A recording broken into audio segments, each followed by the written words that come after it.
మరికొన్ని గంటల్లో మొంతా తుఫాన్ తీరం దాటనుంది. మచిలీపట్నం కాకినాడ మధ్య తీరం దాటే అవకాశం ఉంది. మొంతా తుఫానుతో సముద్రం అల్లకల్లోలంగా మారింది. ఏపీ అంతటా భీకర వర్షాలు పడుతున్నాయి. కాకినాడ, కోనసీమ, ఏలూరు, పశ్చిమ గోదావరి జిల్లాలపై తుఫాను ప్రభావం ఎక్కువగా ఉంది. కోనసీమ జిల్లా వాసులు ఇళ్ల నుంచి బయటకు రావద్దని అధికారులు ఆదేశించారు. కొబ్బరి, పామ్ ట్రీలు విరిగిపడే ప్రమాదం ఉందని హెచ్చరించారు. ఇక ప్రకాశం జిల్లాలో గాలివాన బీభత్సం సృష్టిస్తోంది. ఒంగోలులో పలు ప్రాంతాలు నీట మునిగాయి. మంచికలపాడు, బండ్లమూడి మధ్య రాకపోకలు నిలిపివేశారు. ముందస్తు చర్యల్లో భాగంగా పలు ప్రాంతాల్లో విద్యుత్ సరఫరా ఆపేశారు అధికారులు. చెట్లు, విద్యుత్ స్తంభాలు కూలిన ప్రాంతాల్లో విద్యుత్ సరఫరాని బంద్ చేశారు. మరింత సమాచారం మొంతా తుఫానుకు సంబంధించి మా ప్రతినిధి సతీష్ మనకు అందిస్తారు. సతీష్,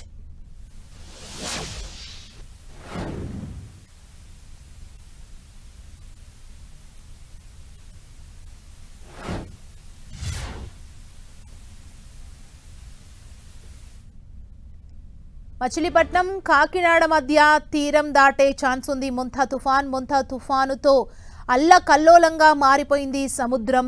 ఏపీ అంతటా భీకర వర్షాలు పడుతున్నాయి. భీకర వర్షాలకు తోడు ఈదురుగాలులు వీస్తున్నాయి. విజయవాడలో భారీగా వర్షంతో పాటు ఈదురుగాలులు వస్తున్నాయి.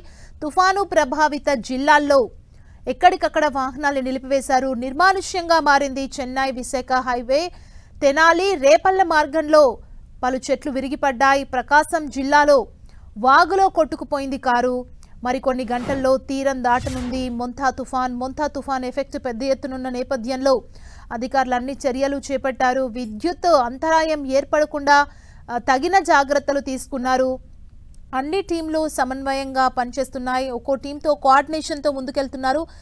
భారీ వృక్షాలు ఇప్పటికే కొన్ని నేల కొరిగిన పరిస్థితి కనిపించింది. ఇమీడియట్గా వాటన్నింటినీ యుద్ధ ప్రాతిపదికన క్లియర్ చేయడం జరిగింది. నిర్మానుష్యంగా ఉన్నాయి రహదారులు.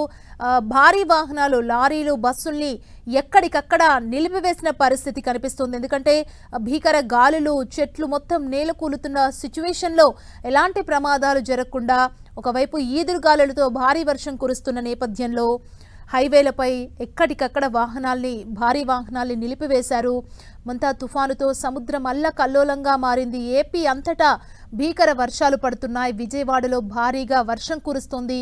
ఈదురుగాలులతో కూడిన పెద్ద వర్షం విజయవాడలో పడుతుంది. తుఫాను ప్రభావిత ప్రాంతాల్లో వాహనాలను ఎక్కడికక్కడ నిలిపివేశారు. ముఖ్యంగా తీర ప్రాంత ప్రజలని అధికారులు అప్రమత్తం చేశారు. తీర ప్రాంతాల్లో ఉన్న ప్రజలని కొంతమందిని ఇప్పటికే సురక్షిత ప్రాంతాలకు తరలించడం జరిగింది. వారికి ప్రత్యేకంగా కొన్ని పునరావాస కేంద్రాలని కూడా ఏర్పాటు చేశారు. అంటే నదులు వాటికి కట్ట తెగిపోతే ఎలాంటి ఇబ్బందులు లేకుండా ఇమ్మీడియట్గా వాటిని సెట్ చేయడం కోసం కూడా అధికార యంత్రాంగం రంగంలోకి దిగిందని చెప్పాలి. ముఖ్యంగా విద్యుత్ సరఫరా, ఎక్కడైతే విద్యుత్ సరఫరాకు అంతరాయం ఏర్పడుతుందో అక్కడ ఇమ్మీడియట్గా విద్యుత్ సరఫరాను పునరుద్ధరించేందుకు కూడా అధికారులు సిద్ధంగా ఉన్నారు. ఉదయం నుంచి దీని మీద ఏపీ అధికారులు సమీక్షా సమావేశాలు నిర్వహిస్తున్నారు. కాసేపటి క్రితం కూడా ఏపీ సీఎం చంద్రబాబు నాయుడు సమీక్షా సమావేశం నిర్వహించారు. ప్రతి అధికారి కూడా గ్రామాల్లో ఉండాలి. ఎక్కడైతే ఈ మొంతా తుఫాను ప్రభావిత ప్రాంతం ఉందో అక్కడ నుంచి ఎప్పటికప్పుడు అప్డేట్స్ని అందించాలి.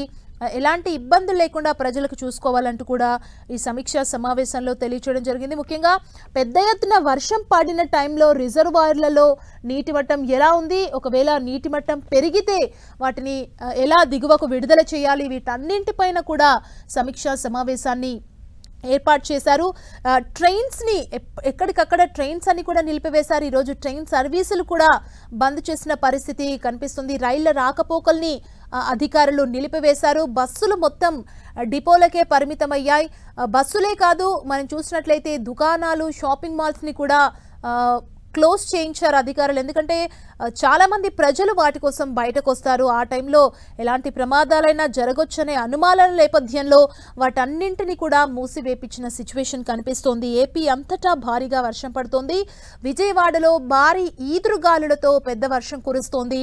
తుఫాను ప్రభావిత జిల్లాల్లో వాహనాలను ఎక్కడికక్కడ నిలిపివేశారు. ముఖ్యంగా హైవేల పైన వెళ్లే భారీ వాహనాలన్నింటినీ కూడా ఎక్కడికక్కడ ఆపేసిన పరిస్థితి కనబడుతుంది. ఎందుకంటే పెద్ద ఎత్తున చెట్లు కూడా ఈ ఈదురుగాలులకు విరిగిపడుతున్నాయి. ముఖ్యంగా తుఫాను తీరం దాటే టైంలో ఈ తీవ్రత మరింత ఎక్కువగా ఉండే అవకాశం ఉన్న నేపథ్యంలో ఎక్కడికక్కడ వాహనాల్ని నిలిపివేశారు. రోడ్లు మొత్తం మనకు నిర్మానుష్యంగా మారిన పరిస్థితి కనిపిస్తుంది. మరింత సమాచారం మా ప్రతినిధి సతీష్ మనకు అందిస్తారు. సతీష్,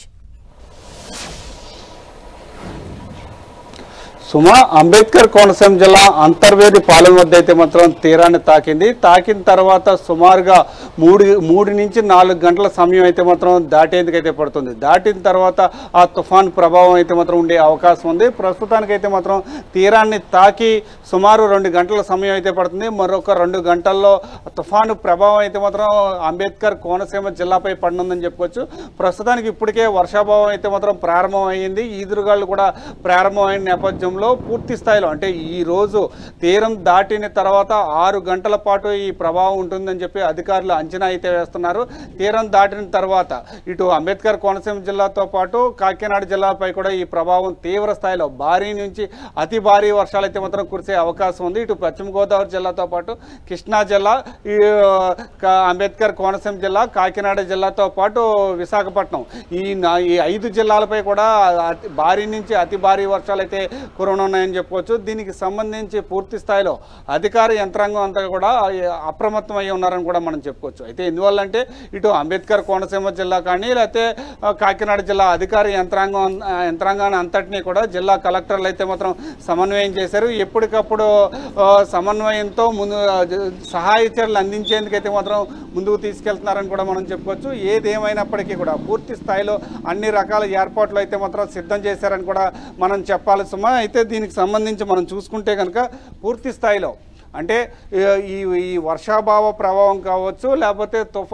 తుఫాను తీరం దాటిన తర్వాత సుమారు 6 గంటల పాటు అయితే మాత్రం ఈ ఎఫెక్ట్ ఉంటుంది. ఈదురుగాళ్ళు ప్రభావం కూడా ఉండే అవకాశం ఉన్న నేపథ్యంలో సముద్ర తీర ప్రాంతం వెంబడి సుమారు 140 కిలోమీటర్ల మేర 13 మండలాలు అయితే మాత్రం సముద్ర తీర ప్రాంతం అయితే మాత్రం ఉంది. దీనికి సంబంధించి ఈదురుగాళ్ళు తీవ్రత కూడా ఉండే అవకాశం కూడా ఉన్న నేపథ్యంలో ప్రతి ఒక్కరూ కూడా కేవలం ఇళ్ళకే పరిమితం అవ్వాలి, అవసరం అయితే తప్ప బయటికి రావద్దని చెప్పి అధికారులు ఇప్పటికే సూచనలు చేయడం జరిగింది. అయితే ఈ రోజు రాత్రి 7 గంటల నుంచి కూడా ఎటువంటి వాహనాలు కూడా బయట తిరగకుండా పూర్తి స్థాయిలో అధికారులు అయితే మాత్రం నియంత్రణ కూడా చేయడం వల్ల మొత్తం అంటే ఇటు అంబేద్కర్ కోనసీమ జిల్లా కావచ్చు లేకపోతే కాకినాడ జిల్లా మొత్తం కూడా నిర్మానుష్యంగా కూడా మారిందని కూడా మనం చెప్పుకోవచ్చు. సతీష్, అంటే మీ దగ్గర ఉన్న తాజా సమాచారం ప్రకారం ఎన్ని గంటలకు తుఫాను తీరం దాటే అవకాశం ఉంది?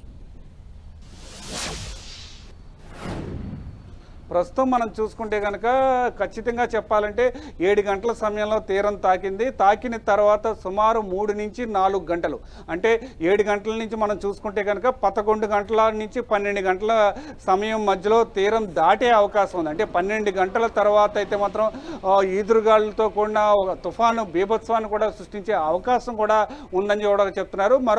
మరొక విషయం ఏంటంటే తీరాన్ని దాటిన తర్వాత ఒక సమయంలో తుఫాన్ అయితే మాత్రం బలహీనపడే అవకాశం కూడా ఉంది. అయితే బలహీనపడుతుందా లేకపోతే తీవ్ర తుఫాన్గానే తీరం వెంబడి ప్రయాణిస్తుందా అనేది మాత్రం వేచి చూడాలి సుమా. అయితే ప్రస్తుతానికైతే మాత్రం 11 గంటల నుంచి 12 గంటల సమయంలో అయితే మాత్రం ఖచ్చితంగా తుఫాను ప్రభావం అయితే మాత్రం అంబేద్కర్ కోనసీమ జిల్లాతో పాటు కాకినాడ జిల్లాపై కూడా పూర్తి స్థాయిలో పడుతుందని కూడా మనం చెప్పుకోవచ్చు సుమా.